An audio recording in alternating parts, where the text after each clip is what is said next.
Praise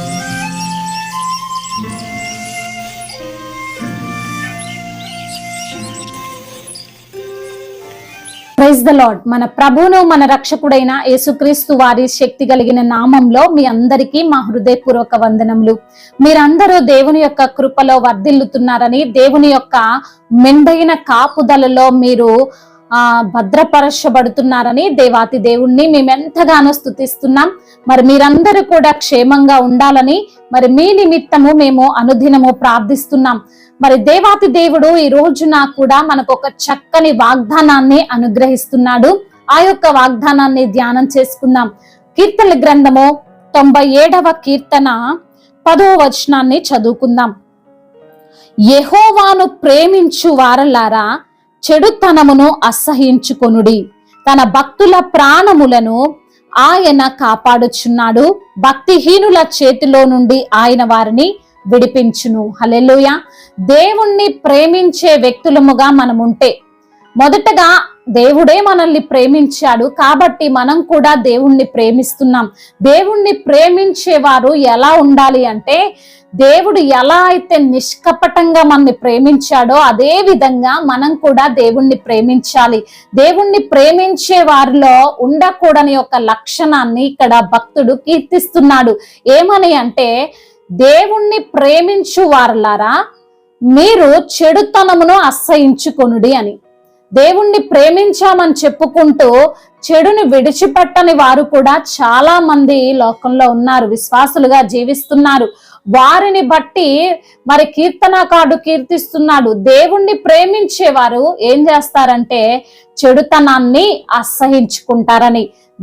యోబు భక్తుడి విషయంలో మనం చూస్తే దేవుణ్ణి ప్రేమించువాడిగా ఉన్నాడు, దేవుని యందు భయభక్తులు కలిగి ఉన్నాడు, చెడుతనాన్ని అసహించుకునే వ్యక్తిగా ఉన్నాడని దేవాతి దేవుడే యోబు గారిని గురించి సాక్ష్యం ఇస్తున్నాడు. మరి దేవుడు ఈ రోజున నిన్ను గురించి కూడా సాక్ష్యం ఇవ్వాలి. దేవుడే నీ గురించి సాక్ష్యం ఇచ్చినప్పుడు, దేవుడే నీ గురించి నీలో చెడుతనము లేదని చెప్పినప్పుడు మనకెంత గర్వంగా అనిపిస్తుందో కదండి.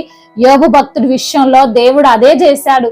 అందరి దూతల ముందు, అక్కడ ఉన్న అపవాది ముందు యోబును దేవుడు ఘనపరిచాడు. మరి దానికి ఘనతకు కారణం ఏంటంటే నిజముగా దేవుణ్ణి ప్రేమించాడు, నిజముగా చెడుతనాన్ని అసహించుకున్నాడు. అదే విధంగా మనం ఉండాలి. మరి అంత మాత్రమే కాదు గాని తన యొక్క భక్తుల యొక్క ప్రాణాన్ని దేవుడు కాపాడుతానంటున్నాడు.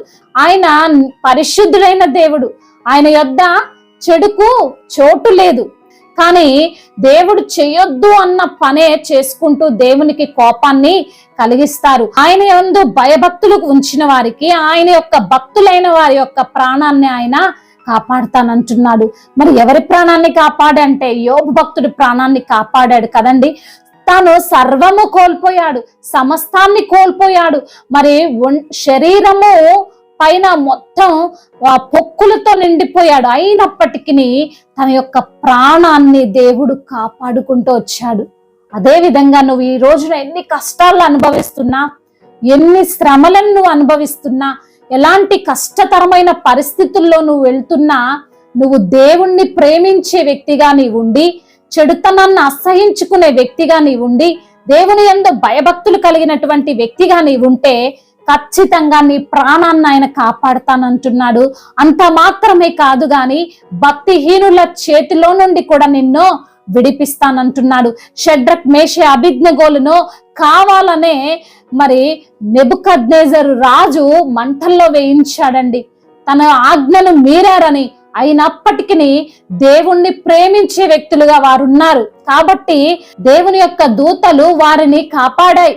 ఎందుకు అంటే దేవుణ్ణి ప్రేమించారు, దేవుని యొక్క క్రియలను వారు బయలుపరిచారు కాబట్టి వారి యొక్క ప్రాణాన్ని మరి దేవుడు కాపాడాడు. తన యొక్క దూతలను పంపించి వారి ప్రాణాన్ని నేను కాపాడుతానంటున్నాడు. తన భక్తులైన వారి ప్రాణాలు కాపాడేది దేవుడేనండి, ఎవరో మనుషులు కాదు. దేవుణ్ణి ప్రేమిస్తే, నిజముగా దేవుణ్ణి ప్రేమించే వ్యక్తులముగా మనం ఉంటే దేవుని యొక్క కాపుదల నిత్యము మనకు ఉంటుంది. ఎలాంటి క్రిటికల్ పొజిషన్ లోనైనా దేవుడు నిన్ను కాపాడుతాడు, దేవుడు నిన్ను ఆదుకుంటాడు, దేవుడు నిన్ను రక్షిస్తాడు. ఆయన ఏ విధంగా అయితే నిన్ను ప్రేమించి నీ కొరకు ప్రాణం పెట్టాడో అంతకంటే ఎక్కువగా నీ ప్రక్కన తన యొక్క దూతలను పంపించి నీ ప్రాణాన్ని కూడా కాపాడడానికి ఆయన సిద్ధంగా ఉన్నాడు. మరి దేవుణ్ణి ప్రేమించే వ్యక్తివిగా ఉండి మరి చెడుతనాన్ని నువ్వు అసహించుకునే వ్యక్తివిగా నీ ఉండినట్లయితే నువ్వు కాపాడబడతావు, నువ్వు రక్షించబడతావని దేవాతి దేవుడు ఈ రోజున నీకు వాగ్దానం చేస్తున్నాడు. ఇజ్రాయేలు చెడుతనమో వారిని బానిసత్వంలోనికి నడిపించింది.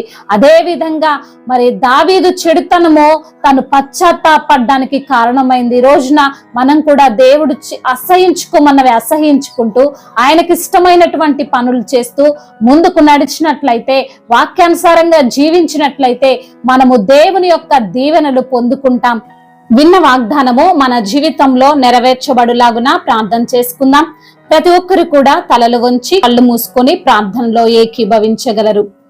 పరిశుద్ధుడు అయిన దేవ, మహాగణుడా, మహోన్నతుడా, మీకు స్తోత్రాలు చెల్లిస్తున్నాము తండ్రి.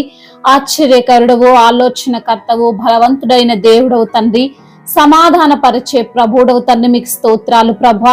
ఈ సమయంలో తండ్రి మీరు వాగ్దానము ద్వారా మాతో మాట్లాడారు. అవును తండ్రి, మిమ్మల్ని ప్రేమించే వారముగా మేము ఉండినట్లయితే చెడుతనాన్ని అసహించుకోవాలని తండ్రి సూటిగా తేటగా మాతో మాట్లాడి మమ్మల్ని ధైర్యపరిచి బలపరిచి ఆదరించి ప్రోత్సహించిన మీ అమూల్యమైన మాటలను బట్టి మీకు స్తోత్రాలు ప్రభా.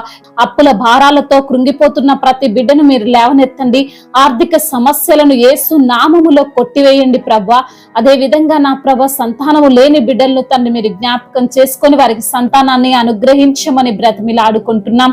అదే విధంగా నా ప్రభా, అనారోగ్యముతో బాధపడుతూ మరి ప్రభా మరి తండ్రి ఐసీలో ఉండి క్రిటికల్ పొజిషన్ లో ఉన్నటువంటి ప్రతి బిడ్డకు యేసు నామములో తండ్రి అయా మరి విడుదలను అనుగ్రహించండి, స్వస్థతను అనుగ్రహించండి ప్రభా. మీ సన్నిధిలో సాక్షులుగా వారిని నిలవబెట్టమని బ్రతిమిలాడుకుంటున్నాం.